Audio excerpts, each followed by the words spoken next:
Olá, líderes! Sejam bem-vindos, bem-vindas ao Oratória Executiva. Eu sou Cecília Lima e esse é o meu podcast.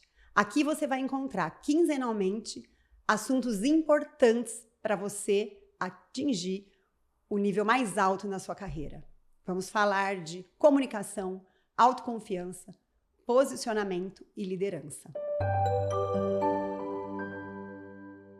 E hoje eu tô aqui com uma pessoa muito inteligente. Obrigada. Muito querida para mim, que se tornou querida para mim esse ano. A Eveline Zanotti, que é a mãe da Clara. Mãe da Clara. Que estuda junto com a Glória. Nós nos conhecemos na escola. Foi muito legal essa conexão. Eveline, muito obrigada por você aceitar estar aqui para a gente ter esse bate-papo de um assunto tão importante, que é a autoconfiança. Sim. Então, para a gente começar, Eveline, eu gostaria que você se apresentasse para as pessoas que estão nos vendo, nos ouvindo, falando o que Eveline Zanotti comunica sobre Eveline Zanotti. Vamos lá. Obrigada, Cecília, pelo convite. Me senti muito privilegiada de fazer parte desse momento da sua carreira, né? É a primeira vez que eu estou participando de um podcast desse formato, que é um formato que eu gosto tanto, eu consumo muito. Então, muito obrigada pela oportunidade também de estrear aqui contigo, que é uma pessoa que é excelente, assim, acho que a admiração também foi extremamente compartilhada. E que bom que a vida nos proporcionou essa oportunidade de estarmos aqui e poder também compartilhar não só a vida pessoal com as nossas filhas, mas também profissionalmente falando. Bom, o que Eveline comunica sobre Eveline? Vamos lá. Esse foi um grande desafio para mim, inclusive nos últimos anos, que era sobre me reconhecer e como, inclusive, me apresentar para o mundo, né? Acho que é um exercício, inclusive, para desconstruir e me tirar de algumas caixinhas que eu fui me encaixotando ao longo da vida, inclusive pelos rótulos. Então, eu me apresentaria provavelmente aqui, eu sou uma gestora de RH, uma executiva de recursos humanos, talvez eu sou uma psicóloga, X, né? Isso, eu trabalho na empresa Y. Então, essa foi uma reconstrução e uma descoberta muito pessoal, então muito parte desse processo até de autoconfiança, de posicionamento. Então, hoje, provavelmente, eu me apresento de uma forma diferente do que eu me apresentaria alguns anos atrás. Então, hoje, eu sou mãe da Clara, como você falou, estreiei como mãe fazem 3 anos, sou casada com o Gabriel, eu sou madrasta. E acho que hoje ser madrasta também é algo muito especial para mim, porque eu acabo tendo uma missão, inclusive, que é de apoiar outras madrastas também nesse momento de vida. É um papel muito diferente, né? Que pela nossa escola de vida a gente não aprende, de certa forma, a ocupar. E eu me descobri sendo madrasta também. Então, além, né, da minha formação, eu sou psicóloga de formação, trabalhei muitos anos dentro de recursos humanos e empresas de tecnologia. Eu gosto muito do tema, né, do recursos humanos, de pensar a experiência da pessoa colaboradora. Então, é algo que sempre me encantou. Eu sou uma pessoa que adora aprender, então estar dentro desse ambiente, que é um aprendizado contínuo, é algo muito estimulante para mim. E no último ano, eu tive a oportunidade, acho que, de me desconectar desse ambiente corporativo e me experimentar em outros formatos de trabalho, que foi muito desse processo de descoberta, né, sobre, e agora, né, eu não sou mais a Eveline da empresa X, né? Teve uma modificação, sua marca pessoal, ela mudou. Exato. E não mudou a essência da Eveline, mas uma marca pessoal em constante crescimento, ela muda mesmo. Muda. Isso foi uma descoberta pra mim, tá? Por mais, né, tranquilo. Hoje é mais tranquilo, mas foi uma descoberta porque eu me vi quase até, assim, desnuda, né? Como que eu vou me apresentar agora sem falar que eu tenho um crachá, né? Sem falar que eu sou a Eveline de algum lugar. Então, acho que foi uma oportunidade, de fato, que a vida me trouxe de me experimentar em outros campos de trabalho. Então, apesar de ser psicóloga de formação, eu ainda não tinha dedicado um tempo à clínica e eu consegui fazer esse movimento. Isso está sendo um movimento muito especial. Acho que eu nunca tinha experimentado uma leveza no lugar do trabalho. Então, o trabalho sempre estava muito associado o esforço, aquele nível de investimento de energia e de tempo muito grande, assim, e com uma dose de sacrifício, apesar de ser gostoso.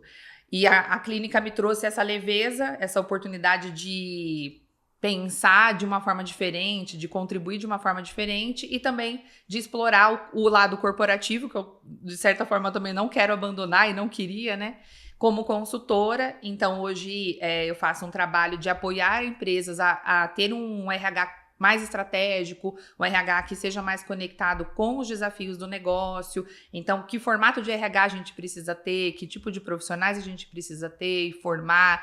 Então, ajudar, por exemplo, na olhar da perspectiva de liderança, como que eu formo líderes e como preparo líderes para também entenderem que espaço eles precisam ocupar dentro dessa estratégia de negócio. Então, hoje eu acho que eu me sinto mais realizada por poder contribuir de uma forma mais leve e até mais recompensadora em níveis mais pessoais, assim, né? Então, buscar por uma qualidade de vida, de poder ficar com a Clara. Poder ficar com a Clara, acompanhar esse desenvolvimento de uma fase de vida que é muito importante, né? Então, acho que até a nossa identificação também vem por esse ponto, assim, né? Quando eu te escuto falar de ter esse mesmo cuidado. Então, é sobre isso. Então, não de uma forma muito resumida, mas sou eu. Essa é a forma que eu me apresento. E, Eveline, só explicando um pouco para as pessoas, por que eu chamei a Eveline para a gente falar disso? Quando a gente se conectou na escola, eu falei, Eveline, vamos tomar um café? Vamos nos conhecer melhor? Vamos tomar um café com as meninas? E aí as meninas ficaram brincando e nós começamos a conversar sobre trabalho, duas pessoas apaixonadas por trabalho, vamos falar. Falamos das meninas e falamos do trabalho. E conforme eu fui falando com a Eveline sobre o trabalho e trocando ideias, eu falei, nossa, eu tenho muito o que aprender com a Eveline. Daí eu falei, Eveline, não vamos falar disso aqui, eu vou te chamar para o meu podcast porque eu quero aprender com você. Sim, e ainda era um projeto. Era um projeto, exatamente. E um dos pontos que a gente estava falando naquele lugar era de um ponto que eu sou muito procurada para resolver, de uma dor que eu sou muito procurada para resolver. Tá. Eu sempre falo assim, a comunicação, a forma como a gente fala, nossa expressão verbal, não verbal, é como se fosse o embrulho, a gente pode fazer o comparativo com o embrulho de um anel de diamante. Se você coloca aquele anel de diamante lindo, embrulha ele num papel de pão, ele vai ter um valor. Mas se você coloca aquele anel de diamante numa caixinha de couro, embrulha com um laço de tecido fino, ele tem outro valor. Sim. Assim são as nossas experiências, nossos conhecimentos. Assim, a gente transmite isso para as pessoas. Então, a nossa voz, a nossa postura, os nossos gestos, eles são muito importantes, porque eu posso ter um conhecimento muito grande em algo, valioso, mas se eu não tiver voz, gestos, expressividade para captar a atenção das pessoas e transmitir confiança e credibilidade, fica como um anel de diamante no papel de pão. Sim. Perde o valor. E eu, como fonoaudióloga, Eveline, eu trabalhei 5 anos na clínica, né? Trabalhei... o tempo é grande, de 5 anos, de 97 a começo de 2002, na parte clínica. E na parte clínica, eu já era muito procurada por profissionais que queriam... Foi até 2003, porque 2 anos eu fiz paralelo. Eu atuava como fonoaudióloga e ainda estava começando esse trabalho com a parte da comunicação profissional. Mas eu me lembro muito assim, de profissionais que me procuravam com a seguinte questão: Cecília, eu quero ganhar uma projeção de voz. Eu quero falar e que as pessoas me ouçam e a minha voz ela é fraca. Então, naquela época, com o conhecimento que eu tinha, que eram nas técnicas de fonoaudiologia, que são muito bem-vindas, muito ótimas, eu fazia os exercícios, né, e ensinando as pessoas os exercícios, E eu me lembro claramente, assim, um caso que era um homem e ele conseguia fazer um vozeirão na sala. Fazia os exercícios e a voz dele projetava, sabe? Ele falava com confiança. Mas eu ia falar tchau para ele, ele ia despedir da secretária na sala, ele falava olhando para baixo, já baixava, já... E aí isso me intrigava. Então, eu tinha uma questão muito forte que é o que existe por trás da voz, da fala. E quando eu comecei os meus estudos na jornada da comunicação, já com oratória, posicionamento, com profissionais, eu já fui buscar essa questão do autoconhecimento e da autoconfiança. Uhum. Então, hoje, do meu ponto de vista, uma pessoa, ela só consegue comunicar credibilidade, confiança, se isso vem de dentro dela. Então, se eu não acredito em mim, eu não vou transmitir credibilidade. Se eu não confio em mim, eu não vou transmitir confiança. Sim. E para mim, você é uma pessoa que entende muito disso no ambiente de trabalho, porque é psicóloga, é psicanalista e teve um trabalho ainda, né, com empresas, vivenciou o mundo da empresa. Sim. E eu queria que você me trouxesse seu ponto de vista sobre isso. Tá bom, então vamos lá. Eu poderia responder de uma forma simples e resumida, façam terapia. Porque esse lugar que você fala do autoconhecimento e de eu entender o que está em torno dessa comunicação e dessa imagem que eu preciso transmitir, de certa forma, nos ambientes em que eu navego, né? Em que eu estou. E isso tem uma amplitude de possibilidades e de variáveis enorme e que são muito pessoais. Elas passam por história de vida, elas passam por uma relação familiar, de uma dinâmica familiar. Então, muitas vezes, a probabilidade de eu ter que lidar, por exemplo, com uma pessoa que tem um nível superior ao meu dentro de um ambiente corporativo é uma figura que pode, sim, me remeter a pessoas de mais autoridade dentro da minha família, em que a vida inteira eu fui ensinado a respeitar, a silenciar, a não contrariar, não contradizer. Então, quando eu trago esse repertório e esse modus operandi mesmo, né, de entender até uma posição hierárquica, a probabilidade de eu conseguir construir uma conexão, de eu conseguir construir um diálogo e até uma troca de ideias é muito mais limitada por conta disso. Que às vezes não é a sua relação com a pessoa que está ali contigo, mas é o que ela representa e dentro dessa representação, tudo que ela, né, te promove dentro do seu mundo interno. Então, de certa forma, quando dentro dos ambientes corporativos, né, até pela experiência que eu já tive, sempre acaba passando muito por essas questões pessoais, porque um pouco do que você falou, né? Fatidicamente, é como se a voz, a postura, a roupa, né? Porque hoje a gente fala sobre posicionamento, a gente fala sobre esse conjunto de coisas, né? Então, fala sobre a questão de que cor, de que, né, que tipo de roupa, que corte de cabelo. Então, isso se tornam recursos para que você, inclusive, consiga ter outros recursos que não são só os seus internos, para conseguir se posicionar e se comunicar. Mas os internos, eles são muito importantes porque, na verdade, é eles que vão fazer com que você tenha essa autoconfiança, que você consiga transmitir, de certa forma, o que você precisa fazer chegar do outro lado. E aí, contando um pouco da minha experiência pessoal, eu trabalhei em empresas de tecnologia, então, predominantemente, eu trabalhava com engenheiros, né, pessoas de exatas, eu sou de humanas, então tem até aquelas piadinhas, né, mas você é de humanas.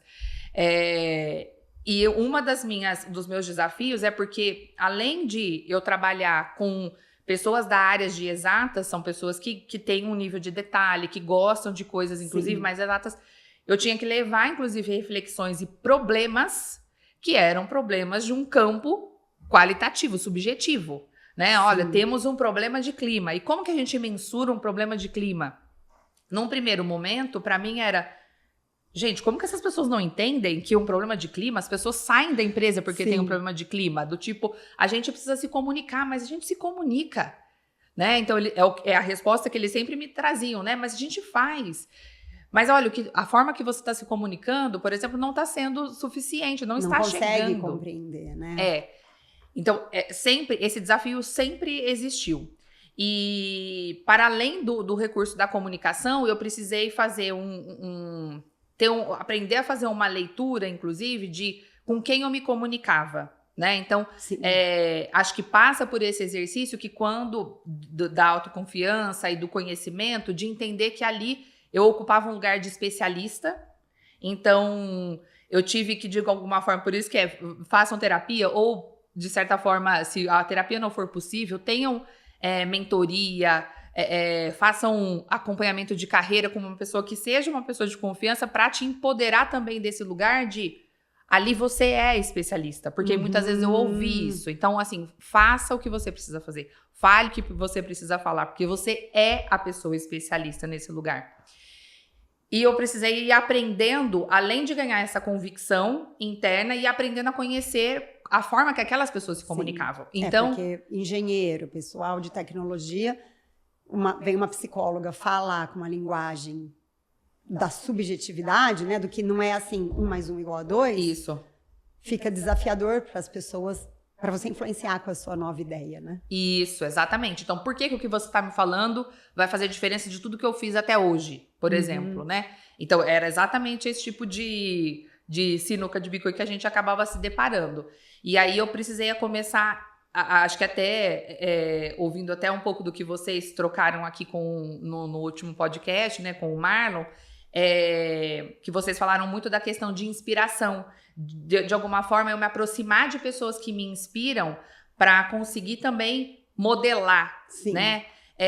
E eu fiz um pouco desse movimento. Então, eu comecei a entrar em reuniões de negócio que, tecnicamente, eu não entendia nada. Mas, para mim, tinha um objetivo muito claro, que era, eu preciso entender como que essa galera pensa, como que eles funcionam, que tipo de comunicação funciona, como que eles se posicionam, quem aqui consegue ter um nível de influência maior, por que aquela pessoa influencia. Então, eu comecei a ler aquela dinâmica que acontecia por uma perspectiva do que eu sentia falta. Então, assim, por que a minha ideia não cola? Por que eles questionam tanto? Quais são os interesses, né? O que eles buscam, né? Qual que é o foco? E aí, isso eu fui trazendo, de certa forma, para minha atuação, e fui tentando modelar um pouco as pessoas que eu olhava e admirava nesse lugar. Então, assim, era um grupo de pessoas, sempre eram mais que uma, né? E ali eu tinha de níveis de senioridade diferentes, de perfis diferentes, de momentos de carreira diferentes. Então eu olhava assim, olha, acho que aqui eu pareço mais com essa pessoa. Ou aqui eu me identifico mais com o jeito dela de comunicar. Então eu fui fazendo esse catado, assim, né, de boas práticas que para mim parecia funcionar e fui tentando reproduzir isso, né? Então, isso foi... E aí, à medida que eu fui testando essas possibilidades, então, nossa, hoje eu vou levar uma apresentação mais numérica, por exemplo, né? Vou trazer mais dados. Nossa, funcionou. Dessa vez, eu vou ter mais agilidade na comunicação. Aquilo vai caindo na sua essência, né? Você vai fazendo e aquilo vai... Você vai validando, né? Porque daí você vai dando uns checks, assim, ó. Isso funcionou. Nossa, então deu certo. Isso aqui também funcionou. E é mesmo quando dava errado, porque tinha situações em que dava errado também, né? Que eu ficava frustrada. E aí eu também... Acho que uma das coisas que eu aprendi muito a fazer... até para ganhar essa confiança, porque muitas vezes a gente se sabota nesse lugar de eu não consigo, tá vendo? Eu não dou certo, eu não consigo, isso não é a minha característica, não adianta. Para sair um pouco desse lugar também de só me autoflagelar e de me vitimizar, eu pedia feedback. Então, eu perguntava para as pessoas, o que você acha que faltou aqui nessa situação? Né? Ou como que você acha que eu poderia ter feito diferente? E as pessoas me falavam, assim, né? Porque elas percebiam que eu ia num nível de vulnerabilidade também de... Não é pra me bater, né? Mas me ajude. Me ajuda a melhorar sem me deixar mal, né? Isso. Legal. E até pra eu poder te ajudar. Porque se eu tô aqui como parceira, então me ajuda a te ajudar. Sim. E isso também ia trazendo um pouco dessa confiança de que... Nossa, então as pessoas talvez não tiveram uma interpretação tão dura e tão negativa de algo que eu achei que não funcionou, assim, né? Era um ajuste ou outro. Geralmente o olhar duro tá muito em nós. Exato. Eu queria falar, Eveline, daquela questão que você falou sobre a questão da autoconfiança, ela tem muita relação com a história de vida. Sim.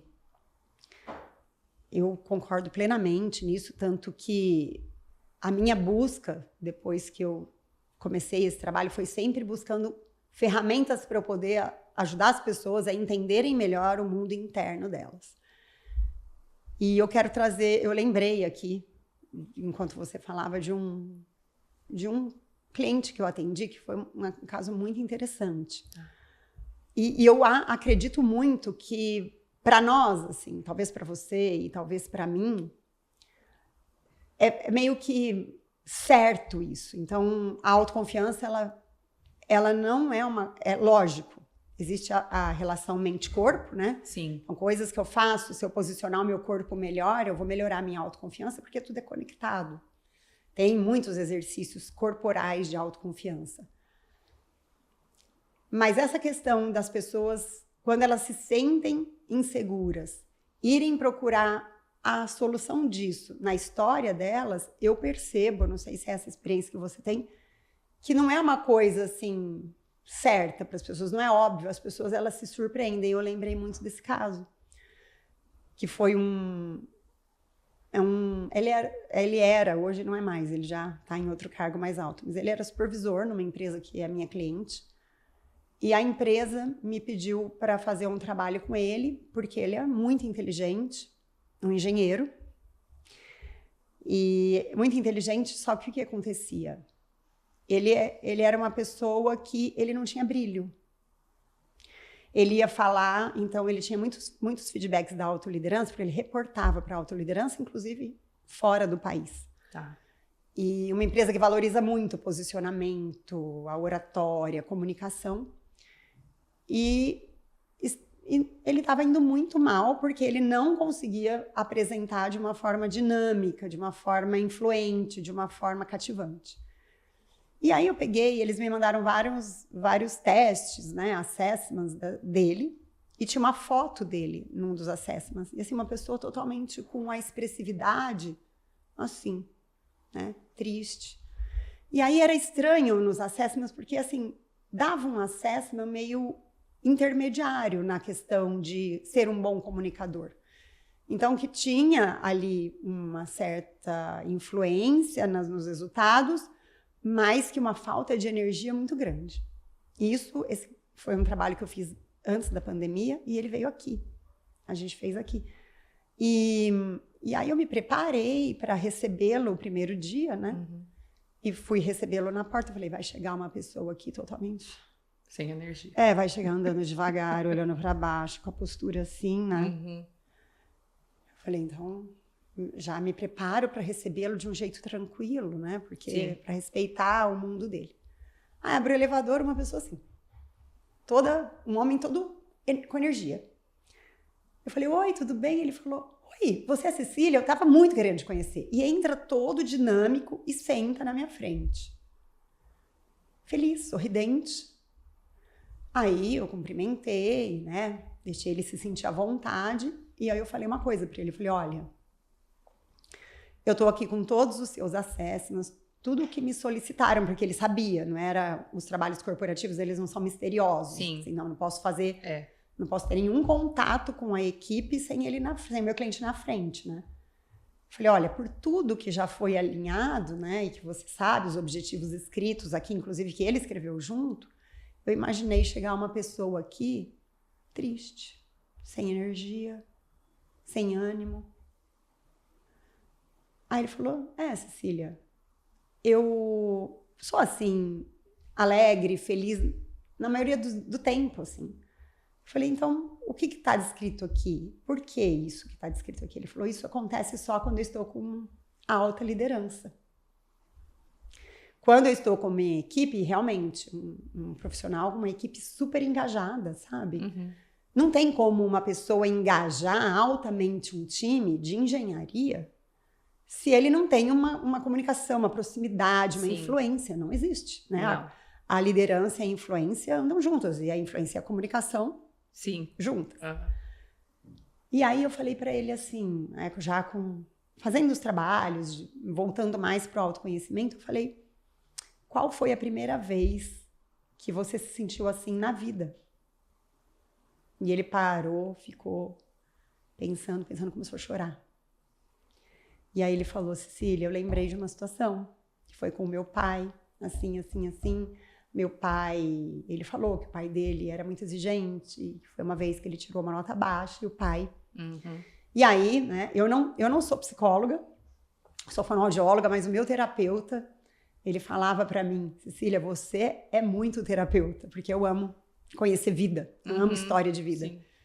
E aí a gente foi chegando, né, à conclusão ali nós dois, que talvez ele estivesse meio que colocando o pai dele na sala. Sim. De liderança. Então, fazendo um paralelo daqueles líderes como figura de autoridade, liderança, assim como o pai. E que como o pai ele não podia cometer erros, né? Com o pai ele não podia errar. Ali ele também não podia. Então, por medo, e aí não tem como uma voz sair clara, um gesto fluir bem, porque a pessoa ela não tá se sentindo bem. Sim. E faz muito sentido isso.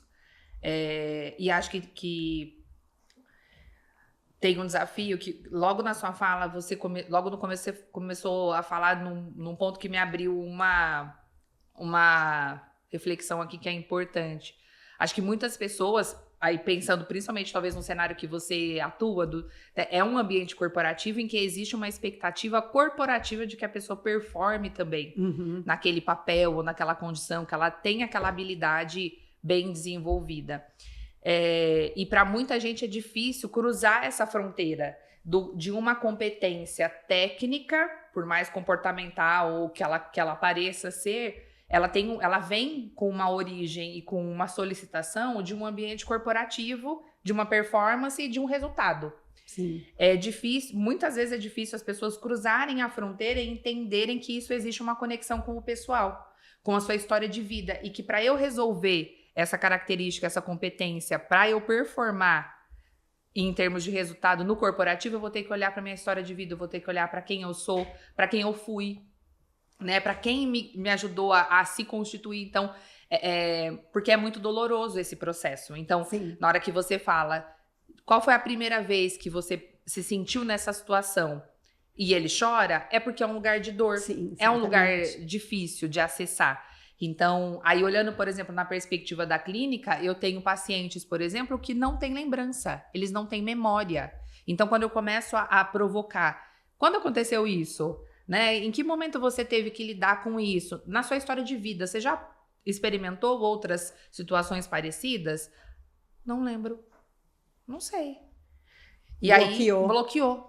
Porque é uma defesa e provavelmente acessar essa lembrança, essa memória é algo bastante difícil, desafiador.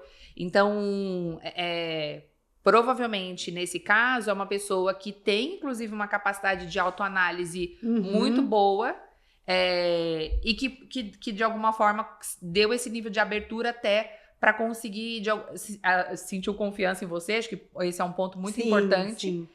E até de ser acolhido, porque é algo doloroso, assim, né? E aí acho que tem um outro fator que eu adicionaria a isso, que quando a gente fala, por exemplo, eu penso a figura masculina, isso está muito associado à performance. Então, é muito frustrante uma pessoa que não performa, um homem que não performa, um homem que deve em termos de resultado. Então, isso, além de ter um histórico familiar, tem um histórico social.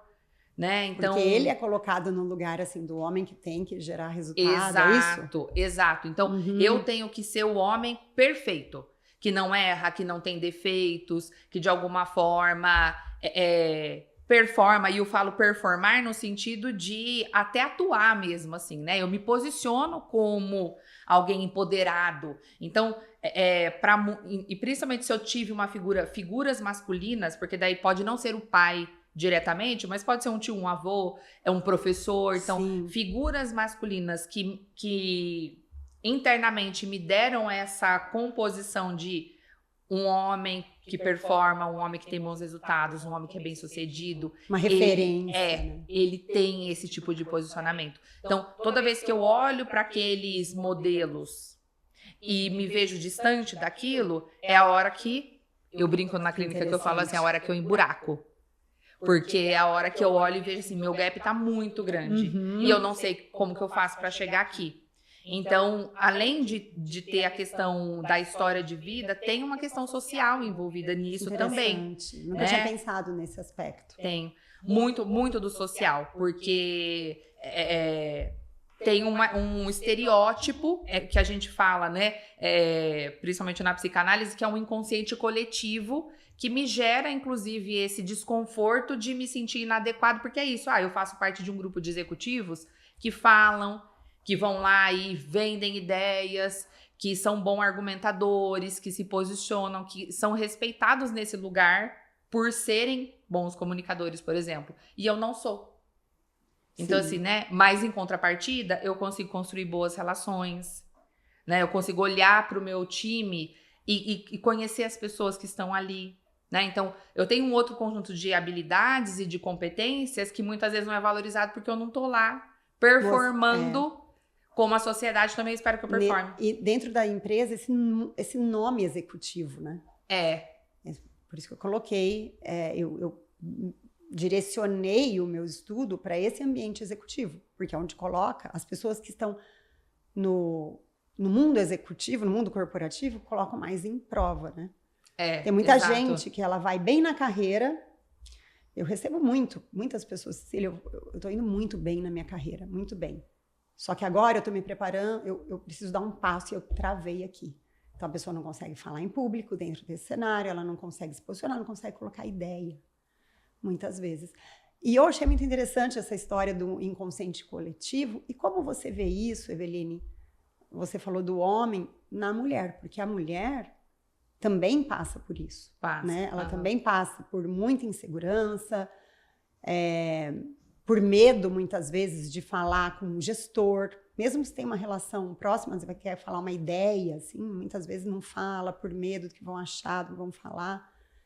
E muitas mulheres com medo de falar em público, de se colocar, de se posicionar, de falar o que pensa. E eu queria que você me falasse da sua experiência como psicóloga, dessa questão da mulher, né? Tanto na história de vida, quanto nesse inconsciente coletivo, que eu achei demais.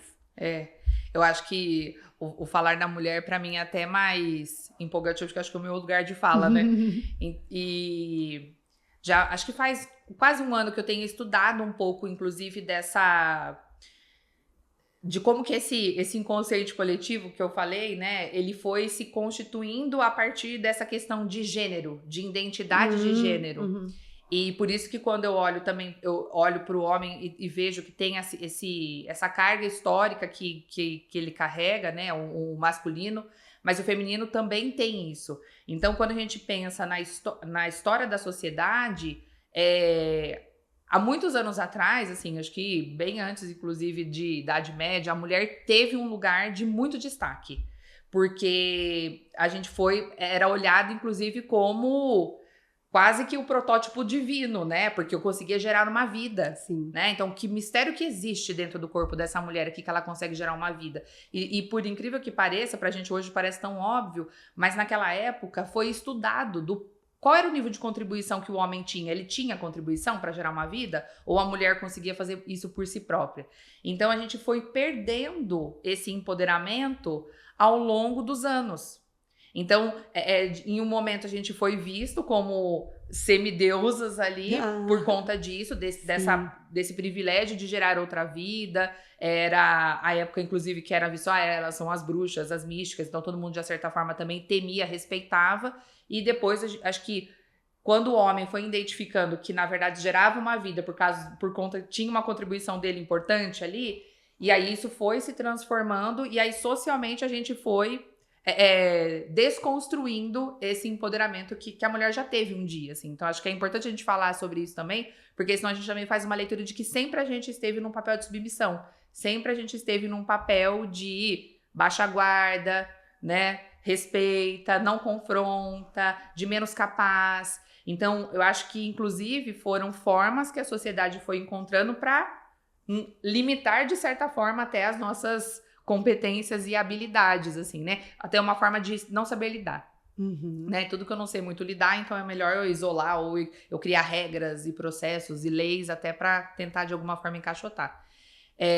Então, quando a gente pensa na questão da mulher, isso vem mais forte, porque é uma questão, aí é uma questão social, que a gente foi preparada, inclusive, para estar nesse lugar de submissão, principalmente perante as figuras masculinas, né? Então, eu devo respeito, né? Então, é verdade, né? Não vejo tanto mulher com mulher. É mais a não, mulher com o homem. Com o homem, assim, o líder, um homem. Exato. Por isso que hoje, quando a gente fala muito sobre a questão de promover, né, de ter intencionalidade nas empresas, da gente ter figuras masculinas dentro de cargos de liderança e principalmente de alta liderança, é porque é sobre isso que eu tô falando. Uma mulher consegue, de alguma forma, dialogar com uma certa tranquilidade com outra mulher, diferente do que talvez ela faria com um homem, por uma questão...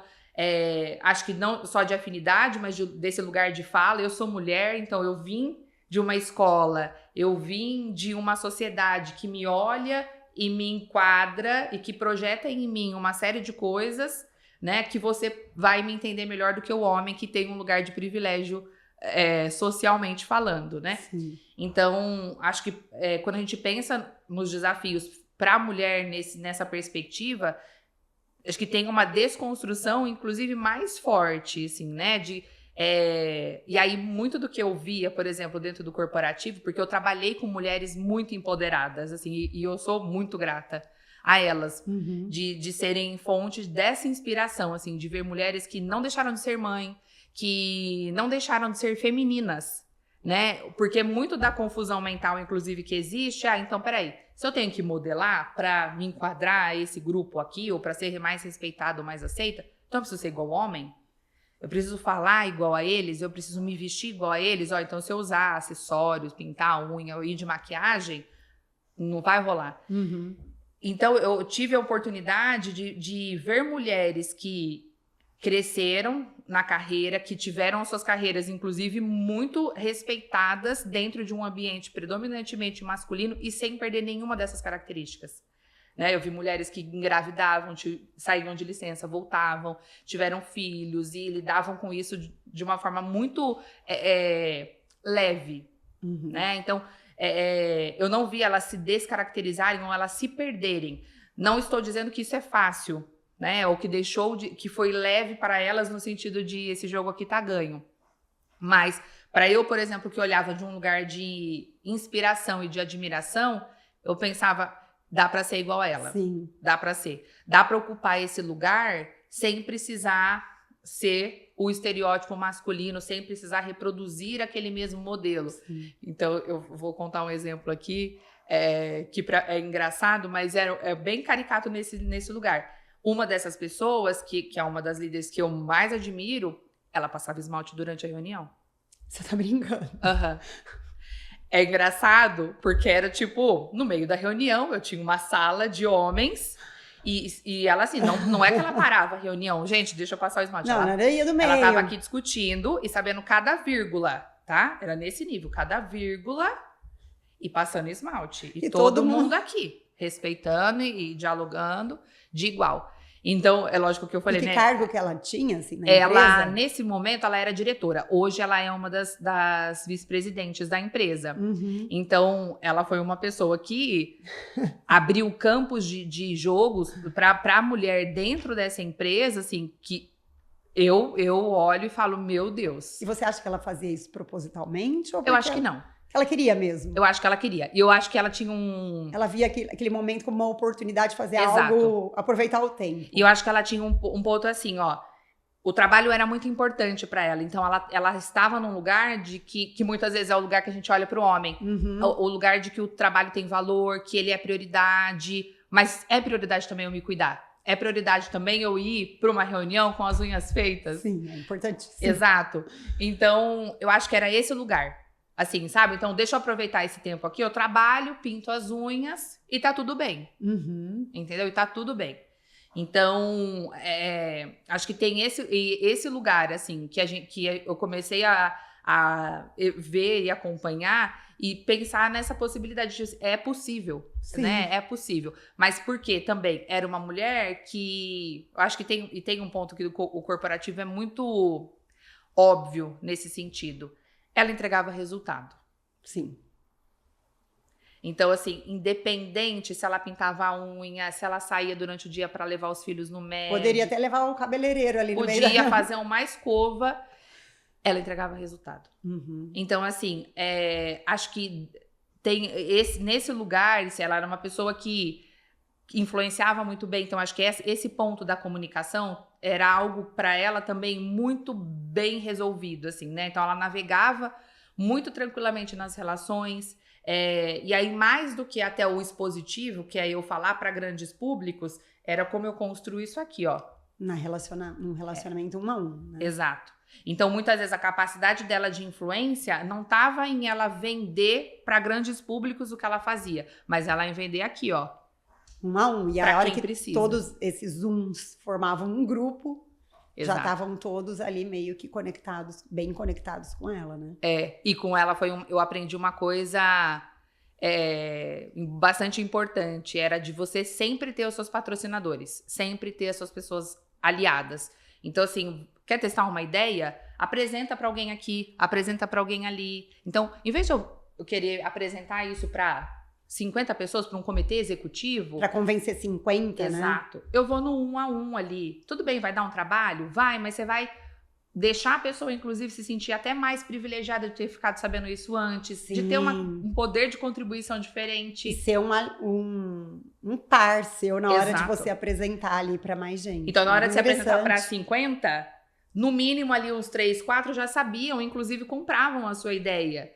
Então, ela sempre, acho que essas estratégias, que é essa comunicação de uma forma mais estratégica e mais articulada, ela fazia muito bem. Muito Sim. bem, assim. Então, acho que nesse lugar eu sou privilegiada, assim, sabe? De ter visto mulheres ocuparem esses espaços dessa forma, assim. Então, eu sou muito defensora disso porque eu sei que dá certo, assim, eu vi dar certo. E autêntica, né? Ela não estava ali sendo ninguém mais do que ela, né? Exato. Imagino. Exato. E quais outras práticas, Eveline, que você pode fazer? Porque para mim isso é uma coisa prática, o que você deu esse exemplo, né? Olha, eu vou de 1 em 1, eu vou influenciar 1 em 1 para depois chegar no grupo. Então vamos imaginar esse público que deseja crescer, seja na carreira corporativa ou até mesmo advogados que desejam estar em evidência, falar para grandes públicos, influenciar com as suas ideias, porque eu acredito muito que a carreira de uma pessoa, ela tem uma virada de uma chave. Estou falando bastante sobre isso, que é assim, quando eu deixo de ser um executor e passo a ser um executivo. Mas não só num ambiente corporativo e executivo. Então, ser executivo é aquele que tem autoridade, é aquele que dá a direção, é aquele que compartilha conhecimento, que traz novas ideias. Para mim, isso é ser um executivo, né? Que engaja, que conecta, que influencia. Então, vamos imaginar que para a pessoa ela fazer esse trânsito é uma etapa, uma jornada. E que os meus clientes, eles encontram muitas vezes desafios nessa virada. Então, aí você trouxe práticas muito interessantes. Quais outras você pode sugerir, assim, que a pessoa faça, uma coisa que ela possa aplicar? Tá. Devido a essa sua experiência dentro do universo corporativo que você viu, né? Sim. A gente sempre brincava que, inclusive muitas pessoas nessa virada de chave, a gente brincava, né, que você perde um bom especialista e ganha um péssimo líder, né? Porque a pessoa zera, é quase que se ela zerasse a vida, né? Na hora que eu saio ali de ser operacional e um executor, e a hora que eu tenho que, de alguma forma, fazer esse nível de influência com outras pessoas, é como se, meu Deus, né? Tela azul e ainda mais para engenheiro, pessoas da engenharia, de tecnologia, de finanças. E até eu acho que tem eu pensando agora, acho que porque muitas vezes as pessoas até cobram isso, né? Principalmente se elas estão dentro de uma empresa que tem uma estrutura de carreira. mas eu deveria ser mais preparado para ser liderança, assim. Eu acho que sim. Eu acho que tem um nível de preparo que dá para ser oferecido, mas tem uma parte que é igual a maternidade. Você só vai aprender fazendo. Então, você pode fazer vários cursos, você pode ler vários livros, mas tem uma parte que é aprender fazendo. E, pessoalmente, eu vivi um pouco dessa experiência, eu mesmo na minha história. Quando eu fiz essa transição, né, essa virada de chave que você fala, e eu era uma pessoa que, pelo menos na perspectiva do coletivo de feedback, eu era vista como essa pessoa influenciadora. Então, teoricamente, eu já poderia ser líder. Mas, quando acontece a virada e de fato você assume essa posição, eu acho que tem um ponto que eu via muito comum para as pessoas que fazem esse movimento de carreira, que é se sentir sozinho e sozinha. Porque eu deixo de fazer parte de um grupo, de uma equipe, com quem eu posso... É a famosa conversa do café, de corredor e tudo mais, que a gente banaliza e até às vezes não gosta, principalmente a galera do RH, porque fica aquela fofoquinha de corredor. Mas mais do que isso, ela tem esse lugar de eu tenho com quem trocar. Sim, desabafar. Exato, eu tenho quem me entende. Se eu falar assim, nossa, a água de hoje estava ruim, a pessoa fala, é verdade, eu também tomei a água e estava ruim. Se eu chegar para um executivo e falar assim, a água está ruim, fala, nossa, hoje eu nem parei aqui na empresa. Então, fica aquele vácuo. Você joga uma informação que vai para o universo e não tem retorno. Sim. E aí, acho que você começa a perder um pouco dessa direção de para onde eu tô indo? O que eu tô fazendo? Isso é certo? É o que é esperado? Então, é um momento de carreira muito solitário. E acaba que daí você se responsabiliza, inclusive, por outras pessoas, sendo que você, teoricamente, não tá dando conta de você. Sim. Então, ao invés de ser algo prazeroso e leve, começa a ser pesado. Porque assim, cara, eu não tô dando conta de mim. E eu vou ter que dar conta de mais 20, 30 pessoas, às vezes. E ainda ter uma responsabilidade estratégica ali, né? Porque muda, o posicionamento precisa mudar. Exato. Porque também vejo bastante uma pessoa que é um executor, vai para um cargo mais executivo e continua sendo executor.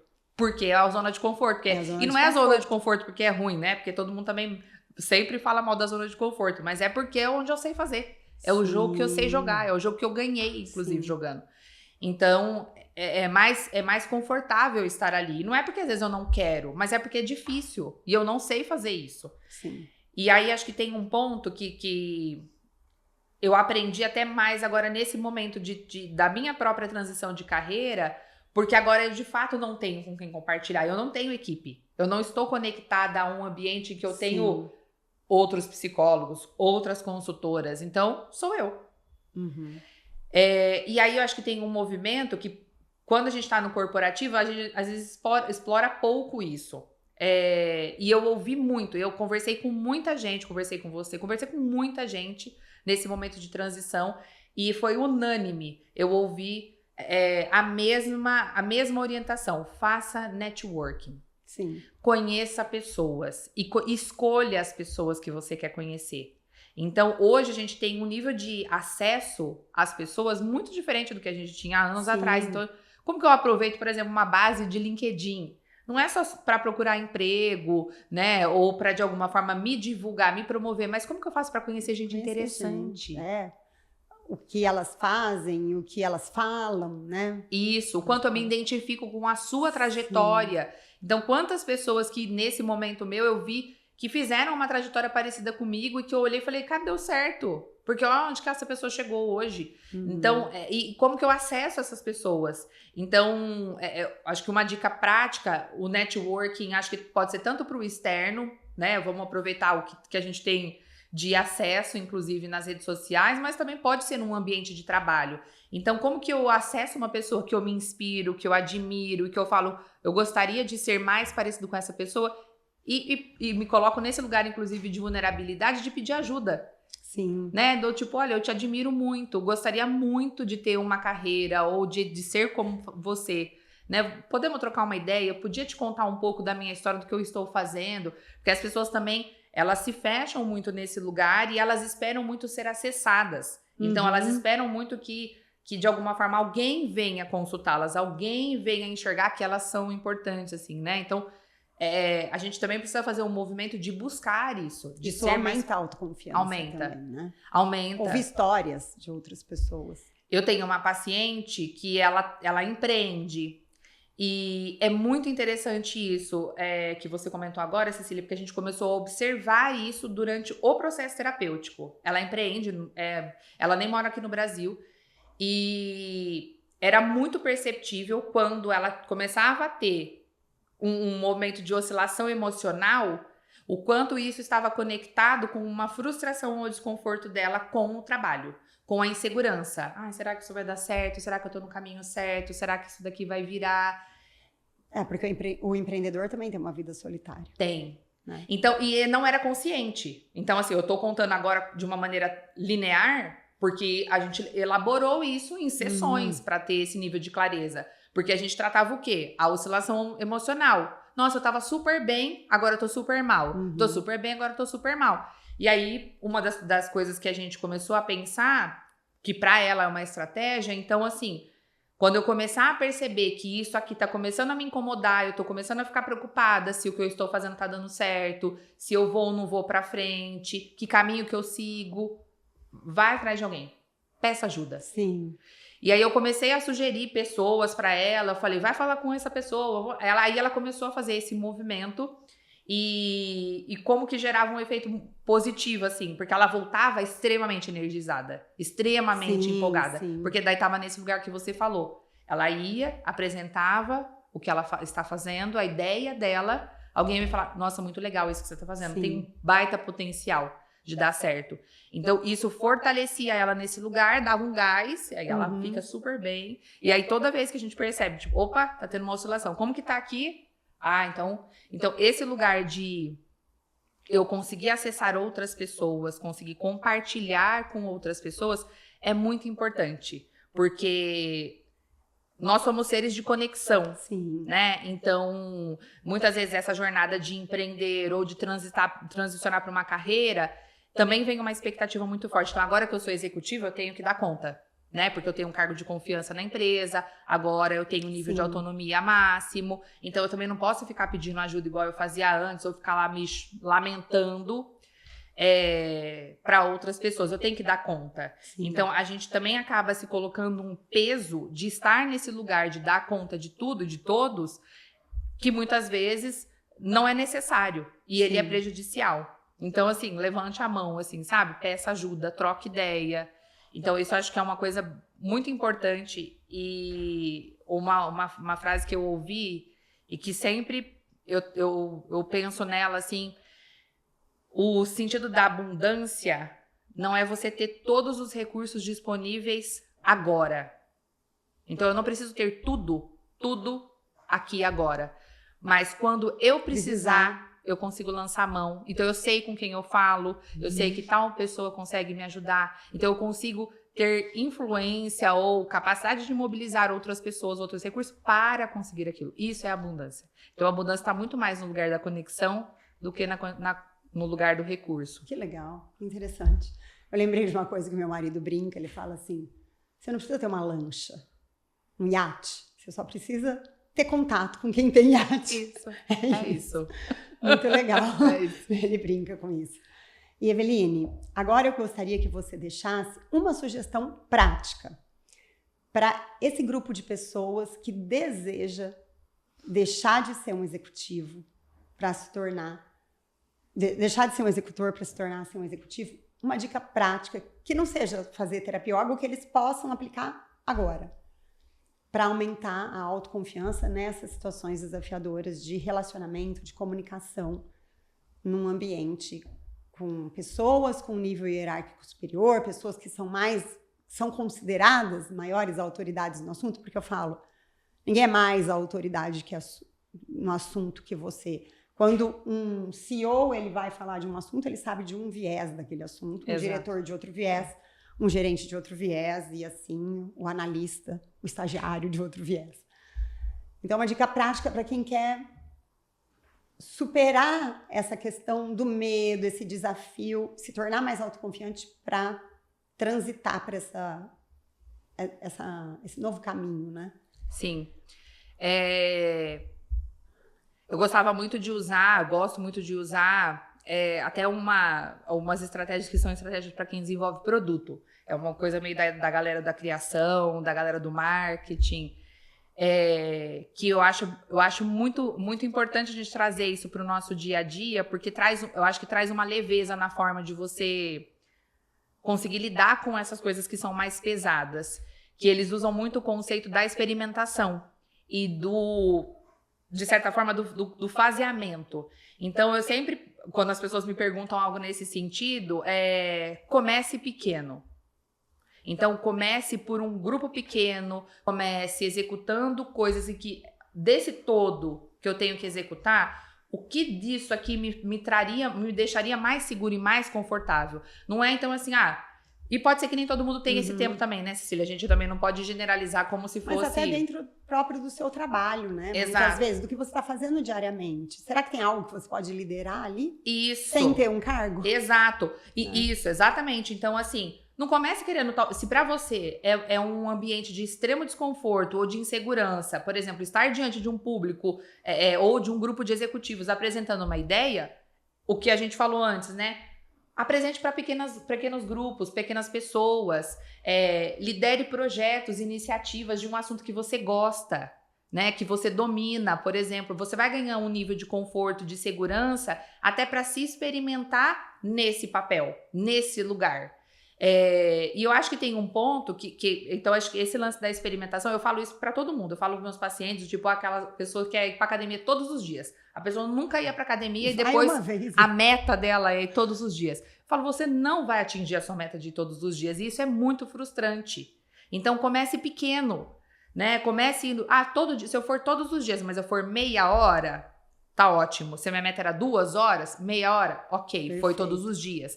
Não, eu não fui todos os dias, mas os dias que eu fui, eu fiz, sei lá, 2 horas. Ótimo. Então, comece se dando esse espaço de experimentar, de se testar nesse lugar. E de ir ganhando essa autoconfiança e de vendo as coisas acontecerem. Porque à medida que você vai vendo os resultados acontecendo, você vai olhar para aquilo e vai te inspirar. Você vai acreditar de que você está no caminho certo também. Então, acho que esse ponto é um ponto importante. E o outro que eu acho que esse, para mim, é um dos mais...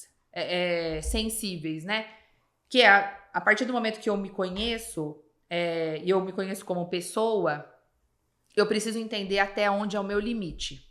Então, até onde eu consigo ir sobre aquela expectativa que estão colocando sobre mim. Mas faz sentido, assim, até onde eu posso ir hoje. Exato. Amanhã, talvez, eu possa ir um pouco mais, mas hoje... Exato. Mas tem um lugar que é um lugar também assim, se isso não é uma escolha, por exemplo, eu estar numa posição de liderança ou eu estar numa posição executiva não é algo que eu gostaria para minha carreira, não é algo que eu me sinto confortável ou eu vou ter que fazer uma curva muito forte, muito brusca para estar naquele lugar, então é importante a gente ter essa clareza também. Será que é o momento? Exato.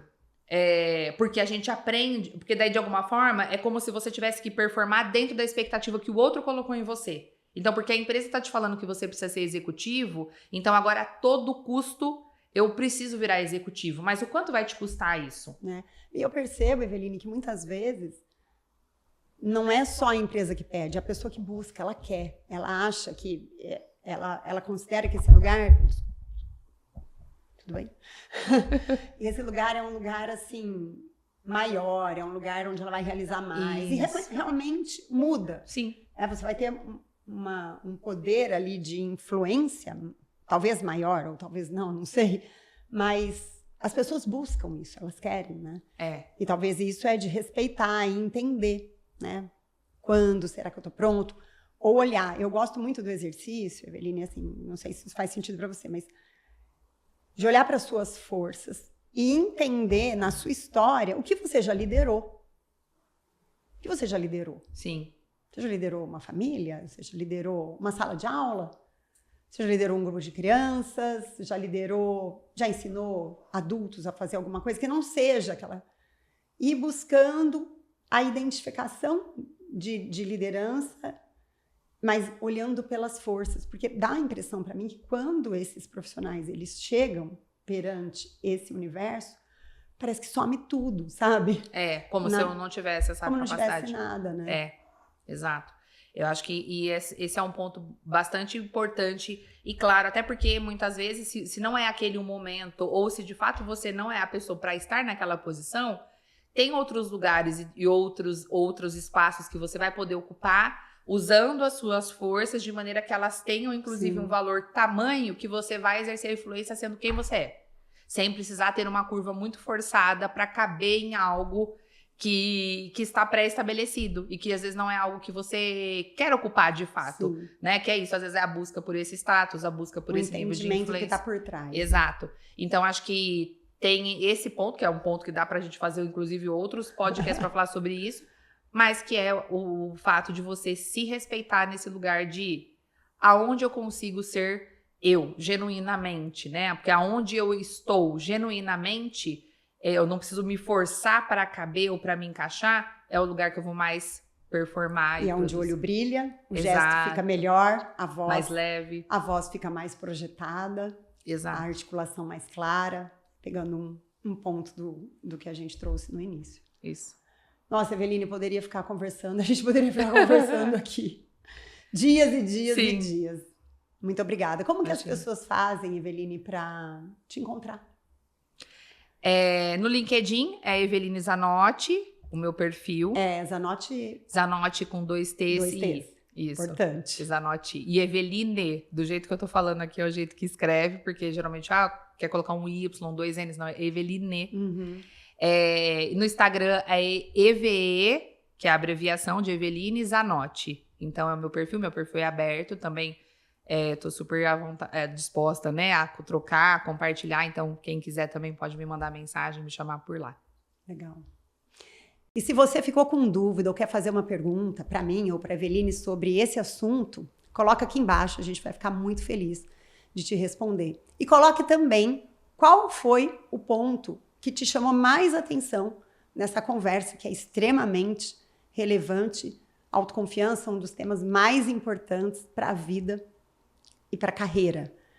E eu quero agradecer você por ter assistido até o fim. Se esse conteúdo foi útil, compartilha com outras pessoas que também vão se beneficiar e me ajude a disseminar esse conteúdo, esse vídeo para mais e mais pessoas. Eveline, muito obrigada mais uma vez. Obrigada, Cecília. Foi um prazer. E um prazer enorme. Espero te receber aqui mais uma vez para compartilhar assuntos importantes para que a audiência cresça, se desenvolva, porque o melhor de todos nós está por vir. Isso aí.